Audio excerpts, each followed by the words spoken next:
This is going to be a long-term review of my 2019 CRF450X. I've had this bike for around 10 months now, put about 3,000 miles on it, or 100 hours. I'll be breaking this video up into 7 sections, that being introduction, pros and cons, honorable mentions, dishonorable mentions, dual sport worthiness, closing thoughts, and I'll also put timestamps for each section, that way you can quickly navigate through them. So starting with introduction, what exactly do I want from a dirt bike? Typically, I'm looking for something that's lightweight, has decent power, good suspension, reliable, and something that's easy to maintain. Why did I go with the CRF450X? Well, I really wanted the 450L, but I just couldn't get around the fact that that bike weighed 290 pounds, and I didn't want all that extra weight for the trails. It just kind of scared me a little bit if I were to ever tip it over. Could I pick it up? And yeah, I probably could, but the lighter the better when it comes to off-road. I also love the fact that the X shared the same transmission and engine as the 450L, which has been known to last like thousands and thousands of miles without even having to touch the motor. So the reliability from Honda was a big deal for me. And I did look at a few other bikes such as the WR450F and the KTM 500, but I just wanted to try a Japanese bike out and something just a little different. Where does the 450X fall into the dirt bike market? According to my research, it's the only green sticker 450 trail bike left on the market. So why is that important? Really, it's only important if you live in California and want to ride year-round. But for everyone else, this really doesn't mean anything. Honda advertises this machine as a trail and competition bike, which I do agree with, though I would consider it more of a competition bike because it is very aggressive and it has 450 racing characteristics. Let's talk about the pros of this bike. So first thing, I absolutely love the engine. It's got very smooth and usable power. The torque is exceptional and the vibration is very little, which makes it very comfortable for longer trips. Second thing is the gearbox. I think it's a little bit overkill for just general trail riding, but you get first gear for crawling through some pretty gnarly stuff, and you have that sixth gear for doing 60-mile-an-hour fire roads. And the suspension is also incredibly good and well balanced. I honestly leave the stock settings and just leave it alone, because I honestly think that they tuned it pretty well from the factory. The chassis is also stiff and solid. It doesn't feel like anything is coming loose. The handling is also really good, both at high and low speeds. And just overall, the versatility of this machine is really good. You can ride it almost anywhere without trouble, except for maybe an extreme enduro. But everything from the engine, gearbox, suspension, and chassis, as well as the handling, makes this machine very good almost anywhere. And lastly, the reliability is also always a huge perk with Honda. I've never had to touch the engine or check the valves. One of the biggest problems that I've had with this bike was the fact that it just doesn't like to be ridden in slow speed in more technical situations. I think the throttle response is a little bit too abrupt. It's easier to stall than other trail bikes that I've ridden, and there's no getting around that this is still a 275-pound machine. So as far as the throttle response, there are remedies for that, and I did do 3 things. The first thing was install a G2 ergonomics throttle tamer. More specifically, it's the H400 cam, which is the most mellow option that they offer. And that did end up helping a lot with the initial throttle tip-in. I also did loosen the slack of the throttle cable itself, which gave it a little bit more free play and made it more forgiving in those rockier situations where you would accidentally blip the throttle. I also did change the ECU settings on the Vortex. I changed it to the quote-unquote best power map for the trail, and that made the throttle response extremely linear. When you look at the dyno on this thing, I mean, it is like a straight up Y equals X graph. It's incredibly smooth. That did help quite a bit. And one thing I did recently was going up a tooth in the front sprocket, which you do sacrifice a little bit of bottom end, but I think that does make it even smoother.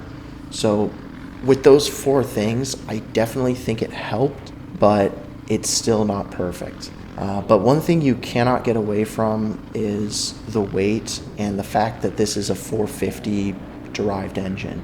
It's going to be easier to stall.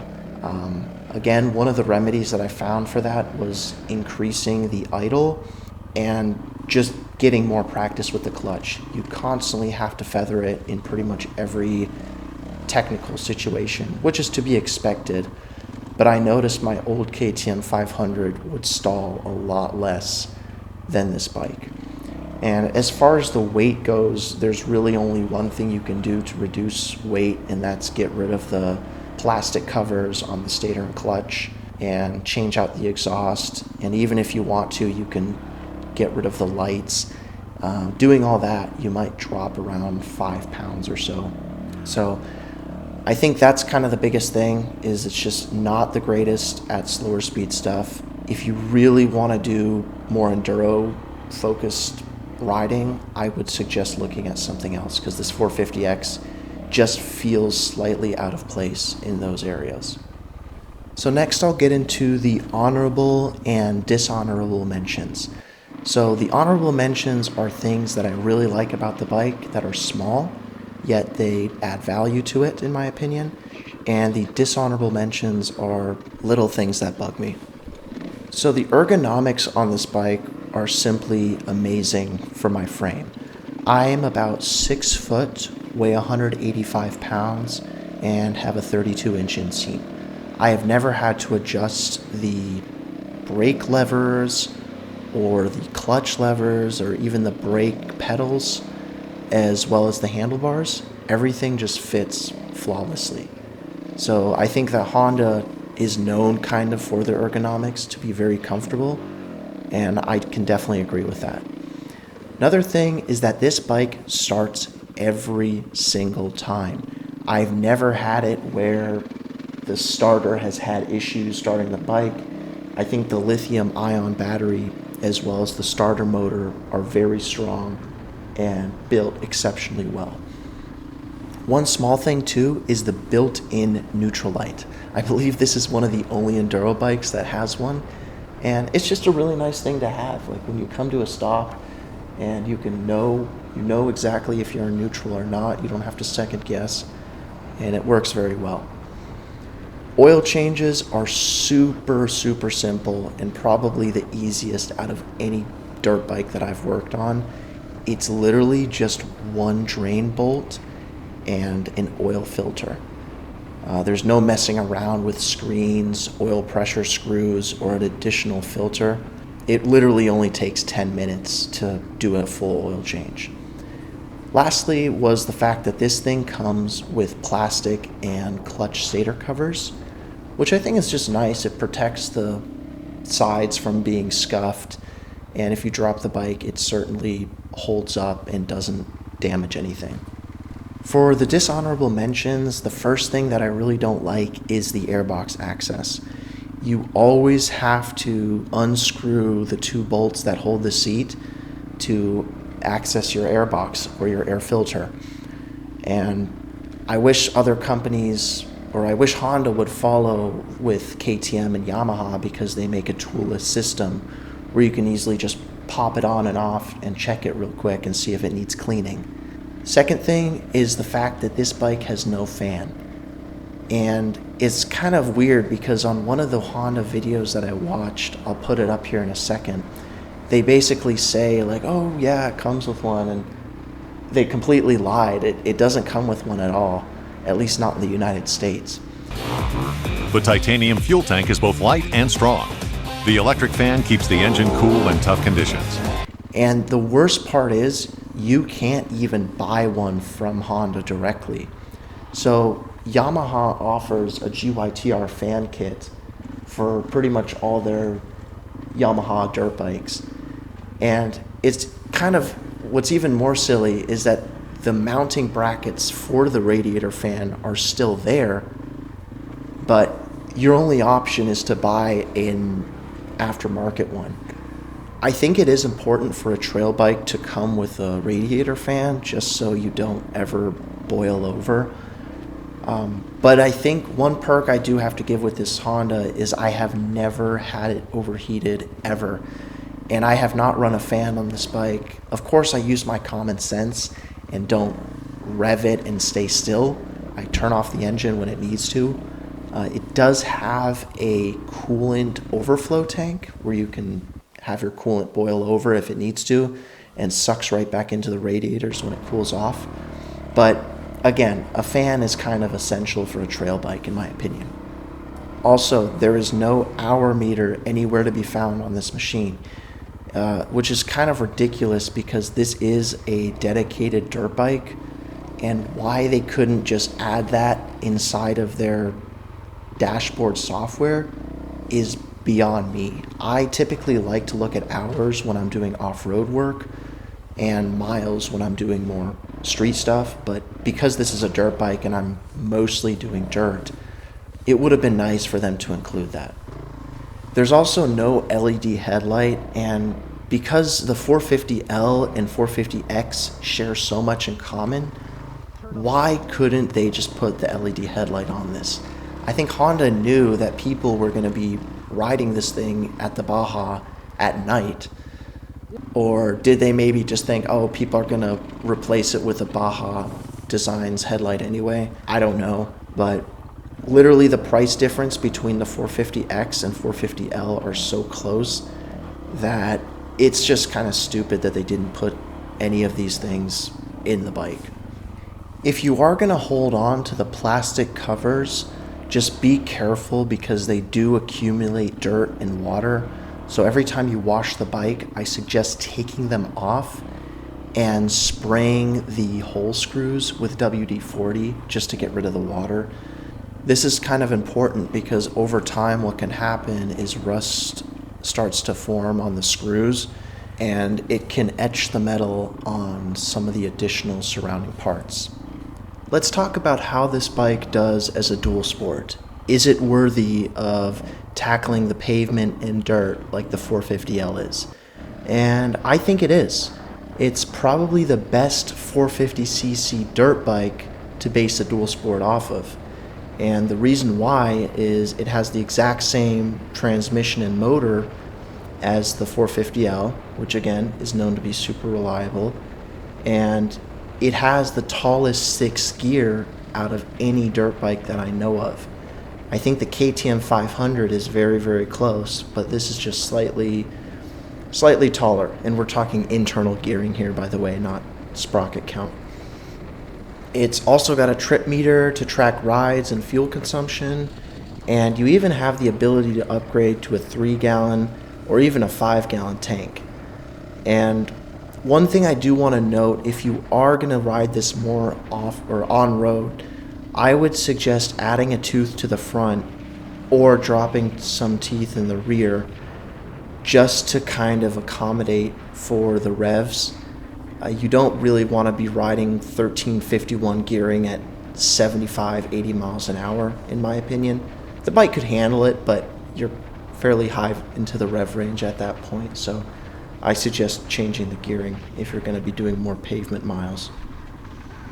Wrapping up the review here, what are kind of my closing thoughts? Who would I recommend this bike for, and would I do it all over again knowing what I know now? So, to answer the first question, who is this bike really for? I think the 450X fits a niche market for someone who perhaps wants something a little bit more than a 350cc bike, but less power than a 450cc race bike. And again, I think it has a great balance between those two platforms. It's not super aggressive, but it's not slow by any means. And if you plan on doing long distance across deserts, wide open deserts, that's where this bike really shines. It just loves to be out in the open, third, fourth, fifth gear. The faster you ride it, the better it handles. And again, if you're riding slower stuff, I honestly couldn't really recommend it as much as some other bikes, just because it's a little bit harder to ride, especially if you're less experienced like me.